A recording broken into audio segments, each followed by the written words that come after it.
Have you ever faced a storm in your life? A situation so overwhelming that you felt like you were drowning?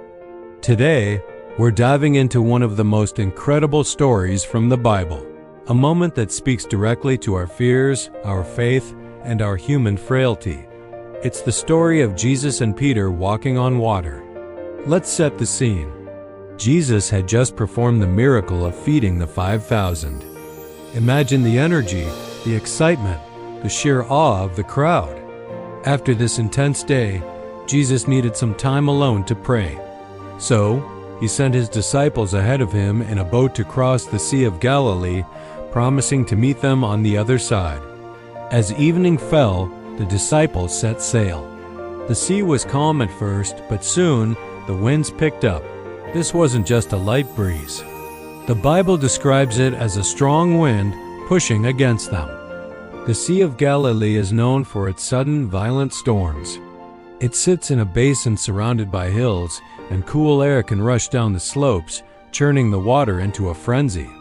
These disciples, many of them experienced fishermen, were now in a serious struggle. They were straining at the oars, making little progress against the relentless waves. For hours they battled the storm, alone in the middle of the sea, with the darkness pressing in. Imagine their exhaustion, their fear. Every wave that crashed over the boat was a reminder of their vulnerability. They were miles from shore, tossed about by a power far greater than their own. This is where many of us can relate, right? The storms of life, whether it's financial trouble, health issues, relationship problems, or just overwhelming anxiety, can make us feel just like those disciples. Isolated, exhausted, and fighting a losing battle. Now, let's shift our focus back to Jesus. He had gone up on a mountainside to pray. Even from a distance, he saw his disciples in distress. This is such a powerful image. Jesus sees us in our storms. He's not distant or unaware of our struggles. He knows exactly what we're going through. It was in the darkest part of the night, what the Bible calls the fourth watch, sometime between 3 and 6 a.m., that something extraordinary happened. The disciples, peering through the spray and the gloom, saw a figure walking toward them on the water. Their first reaction wasn't relief. It was terror. They thought it was a ghost. They cried out in fear. In their minds, what they were seeing was impossible, supernatural in a terrifying way. Their fear of the storm was suddenly replaced by a new, even greater fear of the unknown. But then, a voice cut through the wind and the crashing waves. A familiar, calming voice. "Take courage. It is I, don't be afraid." It was Jesus. In an instant, their fear began to transform into astonishment. The one they followed, their teacher and friend, was demonstrating a power over nature they had never witnessed before. He wasn't just calming the storm. He was defying its very laws.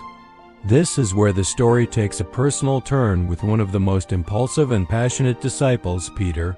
While the others were likely still frozen in disbelief, Peter's mind started racing. If that's really Jesus, then the impossible is possible. So he calls out, "Lord, if it's you, tell me to come to you on the water." Think about the boldness of that request. Peter wanted to participate in the miracle.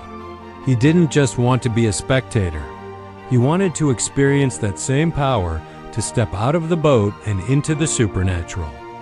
And what was Jesus' response? A simple, one-word invitation.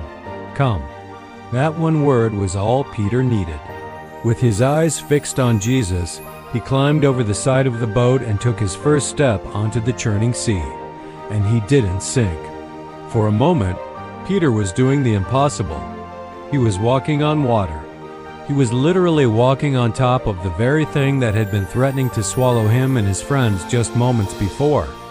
His faith had connected him to the power of Jesus, and it was holding him up. This is the peak of the story, the moment of pure, unadulterated faith.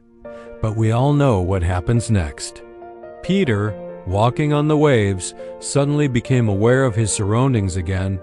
He felt the force of the wind. He saw the massive waves rising and falling around him. He took his eyes off Jesus and looked at the storm. And in that instant, his fear returned, his faith faltered, and he began to sink. As the cold water enveloped him, he cried out a desperate, honest plea, "Lord, save me!" It's one of the shortest, most powerful prayers in the entire Bible. And immediately, Jesus reached out his hand and caught him. He didn't let him sink.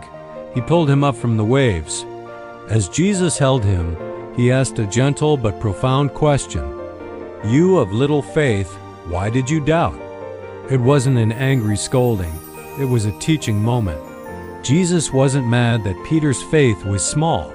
He was questioning why Peter let doubt creep in when he had already seen and experienced the power of faith firsthand.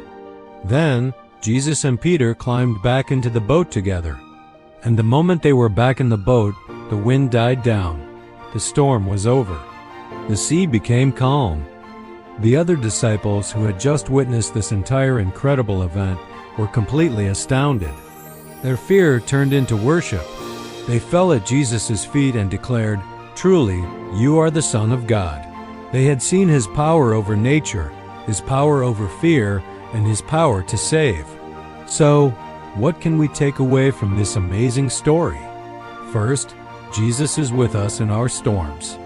He sees us struggling, and he comes to us.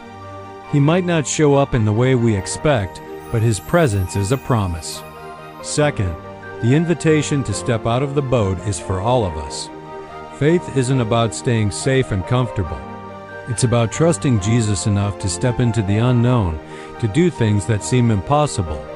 The journey of faith often begins with a single, courageous step. Third, it's okay to be human. Peter's story is so relatable because he was both incredibly brave and incredibly fearful in the span of a few moments. He shows us that faith isn't about being perfect. It's about keeping our eyes on Jesus. When we focus on the size of our storm, we sink. When we focus on the size of our Savior, we walk on water. And finally, even when we sink, Jesus is there to catch us. His hand is always ready to pull us up. Our failure is never final with him. His grace is bigger than our doubt. All we need to do is cry out, "Lord, save me."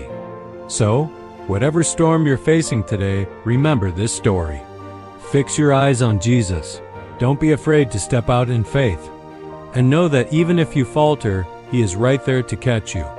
Thanks for watching today. If this story resonated with you, hit that like button and share it with someone who might need to hear it. And don't forget to subscribe for more content that explores the powerful stories of faith. We'll see you in the next video.